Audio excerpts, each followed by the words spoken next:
So Justin, just real quick, man, I wanted to talk to you about Atlanta. We got, kind of an unknown for a lot of us coming up this weekend, but you've been there and you tested in the Xfinity car and in the Cup car, and most of the Cup drivers weren't super thrilled about the idea of reconfiguring the racetrack.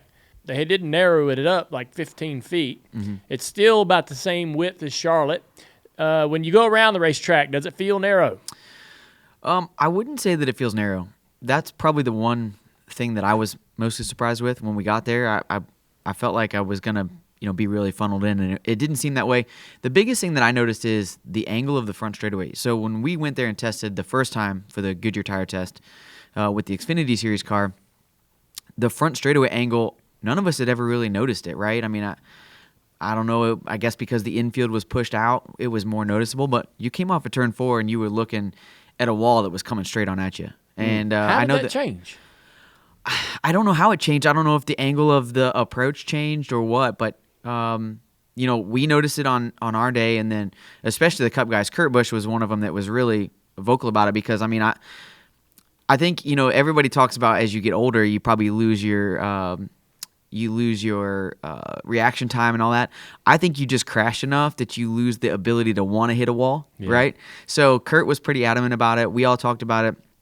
The racetrack actually came in, and the guy that reconfigured it actually came to us when we went back for the Chevrolet test, and they took they went from a 450-foot radius to an 800-foot radius, and they moved it in, and they did all kinds of things to change the angle of approach. And when I looked at it, I was like, man, that's actually, now it's visually not that bad. It's pretty appeasing. So I think they fixed that part of it. Didn't make the front straightaway really any narrower. It didn't make it look any different. Probably the biggest thing now, though, that is the unknown for me is because it's a different shape and because it is a little narrower. We've had, 3 tests there technically. We had our test day, which was trucks and Xfinity. Cup had their open test day or Goodyear test day, and then we had the manufacturer test day there.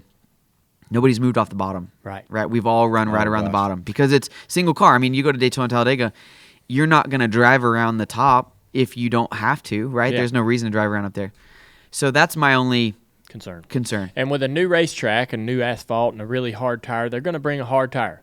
It's really hard. Yeah, they're going to bring a hard tire. They don't want to take any risks about any tire issues, so they're going to overshoot on that. They always do, and that's understood. But it tends to make for a really sketchy feel.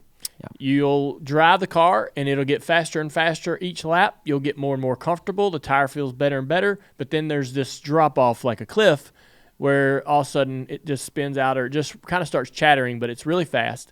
I imagine in the Cup car with the low profile and the treacherous issues we've seen there in the last couple of weeks, that it's even more sketchy and treacherous, right? So are you noticing that? Yeah, so the Xfinity Series car was interesting because I feel like when we looked at the speeds that we ran with the because we have the Superspeedway engine package. Yes. The aerodynamic package is our standard, normal short downforce. Spoiler. Yeah, short spoiler, normal downforce. But then when you add in that Superspeedway engine package, for us it seemed really, really slow. That was my first instinct. As soon as we made laps, I'm like, man, I'm pretty confident I could drive around the apron, and I'm still confident of that by ourselves. When I drove the Cup car, that was a little bit different for me because it's not the same as what we have in the Xfinity Series side. It's a little bit faster, a little more power. Aerodynamically, it's a little bit probably less drag than what we have on the Xfinity Series side. So even with that big giant spoiler on the back? Yeah, as odd as that sounds, it was a big difference. Like a big difference. And so, you were, instead of being able to run the white line kind of all the way on the racetrack, you were actually having to, let the car kind of track out off the corner and do the things that you would normally do on a 1.5 miles by yourself. I can only imagine what it's going to be like in the draft. I don't know that I particularly envision year one 3 wide, 10 deep. I just, I think that's the envisionment of what they would like to see long term, and we might get there, but I don't know that we're going to get there right away. But I have a feeling that it's going to be a little sketchier because of the hard tire and because of the fresher pavement than what we thought it was going to be originally. So I've got a ticket. I'm going to the Xfinity race. Tell me what kind of racing I might see. Oh, I think in the Xfinity Series race, I think you're going to see a lot of 2 wide racing. I believe. Are you going to be running down the bottom of the straightaway like you do at Talladega down the back straightaway? By yourself, qualifying for sure, absolutely, no question. Once the race gets started and the speeds pick up, we project probably a second to a second and a half, with a pack of cars, right? Mm-hmm. We picked up about a second with 3 of us, so we have to assume that with, multiple cars that we'll pick up about a second and a half. But I'm interested to see in the race, it's abbreviated practices still. I mean, we do get a longer practice than what we have been getting, but it's still an abbreviated practice compared to what you and I are used to from days of old. And so I'm very interested to see, like, okay, is it like Daytona Talladega? Do you have a group waiting to go out there and draft right away and just go out there and figure out what they got and be too wide? Or are you going to see a bunch of single car runs and everybody runs right around the bottom? That's going to determine, long term what the race looks like. Yeah. So, I mean, I will give them credit. One of the things that is not normal for a repave, you're going to see a lot of patches. I mean, there's a lot of places on the racetrack they've gone in and they've patched. And it's not because of any other reason other than they want to fix it to be perfect. They're trying to go in and any oddities, I guess, in the asphalt or bumps that they found after they paved it, all these things, they've gone in and they've been trying to fix it. And so I at least give them credit. They're willing to try and fix it whenever they've got an issue. But it doesn't look like a normal repave. It's kind of already worn in a little bit. So with the Xfinity car, you can run around the bottom holding it wide open, really comfortable. You might need to get a bit of an arc or chase the car up off the bottom just a little bit in the race. In the draft, yeah. In the draft when the pace picks up. With the Cup car, you said you definitely need to feed the car out to the off the bottom a little bit. You can't stay wrapped around the bottom like you would at a Daytona or Talladega. Did you ever slip the car in the Xfinity car? Did you ever slip a tire? I never slipped a tire once. Never slipped a tire. I spun the Cup car out, actually. How did that happen? That's a great question. So we were looking at the data actually post-test, and we had done some things to kind of simulate drafting and get those drafting speeds. So we were kind of at a projected draft speed versus, by yourself speed. I got to the middle of turn 3 and 4, and I had run 2.5 days. I mean, it's not like we're talking about like this is the first run on the racetrack. Yeah.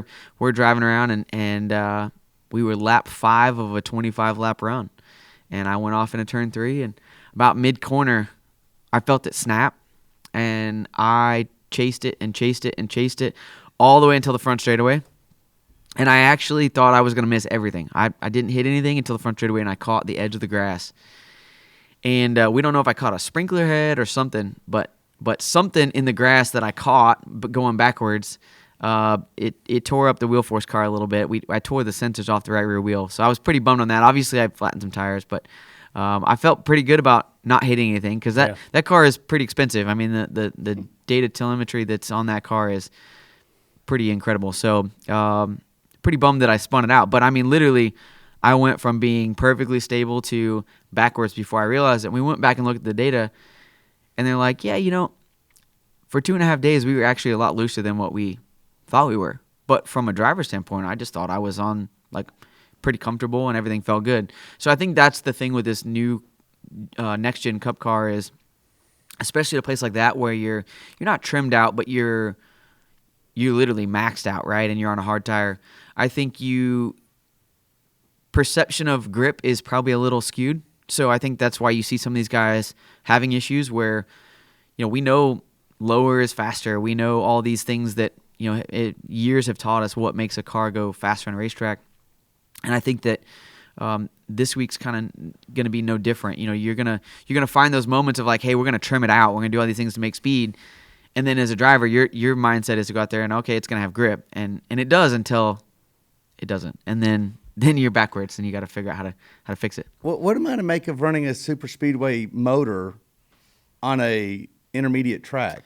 I mean, like, there's got to be some variations or differences to that, right? The one thing that I noticed, and this is going to sound really odd, but is decel, right? So on a Superspeedway, you're wide open all the way around. Deceleration is minimal, right? You take all the on a super speedway. On a super speedway engine, Yeah. you take all the rotating weight out of them and try to just make them run at that certain RPM kind of all the time. So when you do lift off the accelerator or go to half throttle, you're not actively slowing down, right? Like it doesn't, the engine braking is not there. You go to a short track or a mile and a half, and they can actually tune on this. Yeah. You lift off the accelerator, and the car stops really quickly. The gear does that. The transaxle, just the rotating assembly slows you down, but the engine has a lot of engine braking in it. Super Speedway engine doesn't have that. So when you go to a place like Atlanta, and your concept of like going to half throttle in traffic and being able to decel and work the draft, I'm not sure that's going to be there, right? I'm not sure exactly what to expect, in the draft, what that's going to look like. So I'll be very interested to see if somebody mistimes something, because you're used to a mile and a half. I mean, Right. It is a mile and a half. The shape of it, your natural instincts go back to, hey, this is normal Atlanta. If you don't time it right, you could potentially run right in the back of a guy. And that sounds really odd. I mean, I think a lot of our race fans will look at it and go, well, you're just going to run right in the back of somebody. But if you're used to doing something the same every day, I mean, if you brush your teeth with a toothbrush every day and the next day somebody puts a hair comb in there and you got to brush teeth, you're going to look at it like, what do I do with this, That's kind of what we're up against. That's an interesting analogy. Yeah. It's the same concept. They look the same. They're just different size. Yeah. So that the last thing I guess is with the Cup car and you feeling like it's much more right at the edge, or you can push that car to the edge and over the limit. No one's going to want to go into the corner on the outside of anybody. Like on restarts, everybody's going to be trying their hardest to get to the bottom. Wouldn't you assume? I would assume. I'm hopeful because, I think at any point during the test, did you see a car in that second groove? I did. And what happened? They spun out. They were not going at full speed, so I don't know. That was one of the other manufacturers. They do kind of a weird sequence, right? And they run the whole racetrack at a reduced speed, right? Whatever they got a fixed speed, and they must be mapping it or something. Probably, yeah.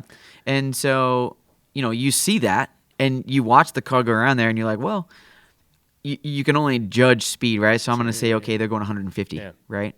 At 150, it stuck. But what's the limit, right? Is 155 the number and it doesn't stick? Is it 175? Yeah. That's one of the things that we saw. I think everybody kind of tried some different stuff at Atlanta based on, we know what the package is now, but I know one of the other manufacturers went to a full mile and a half package and ran around there. The mid-corner speed was pretty incredible. I mean, I was a firm believer we could go to Atlanta with a normal package and everything would be fine, right? No need to go super speedy package. Then you see the mid-corner speed and you're like, what was it? We were told it was over 180. Yeah. Mid-corner speed, that's crazy. Yeah, I mean that's ludicrous speed. That's fast. It feels. Anybody get the reference? Yeah. Yeah. Luda. That wasn't what Spaceballs. you were trying to get to. Yeah, Luda. I thought we were going to rap here for a minute. So, what's the mid-corner speed with this package that you tested? It's in the 170s. I mean, you're still in the 170s, mid-corner speed. So I mean, it's still really fast. I mean, I know that's one of the complaints, right? A lot of our fans have kind of complained about the speed of this car, and it's not.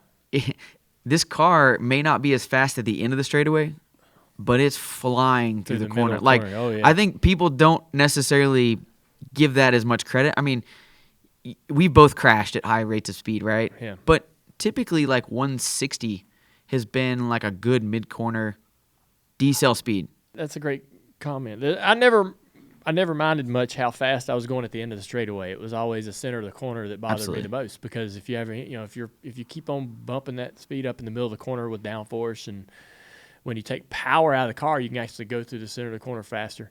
And you have a problem, things get pretty serious in a hurry. Yeah.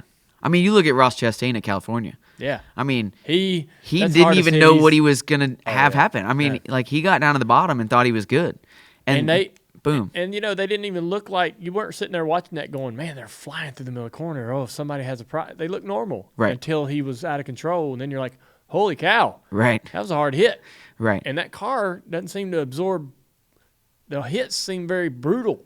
They seem different. But when you look at the structure of the car, I mean, it's a lot different than what Yeah. the old series car was, and more like what our Xfinity Series car is now. Like, the old series car was like basically the same as our car. Yeah. And you look at the front suspension, and you look under the hood, and you're like, man, one of these is not like the other, right? I Yeah. mean, it's a big difference. Oh, yeah. And I think that, this car, for whatever reason, especially with what we're able to do to them, like as far as suspension, the independent rear, I mean, all these things are new, and everybody's kind of learning them, but we're faster already than I thought we would be at the end of the year. Yeah. Like, I thought the speeds we're running right now and the racing we're seeing right now was going to take all year to get there. I did too. When they were testing at Charlotte in the winter, the sky was falling. Yes. Couldn't make a lap.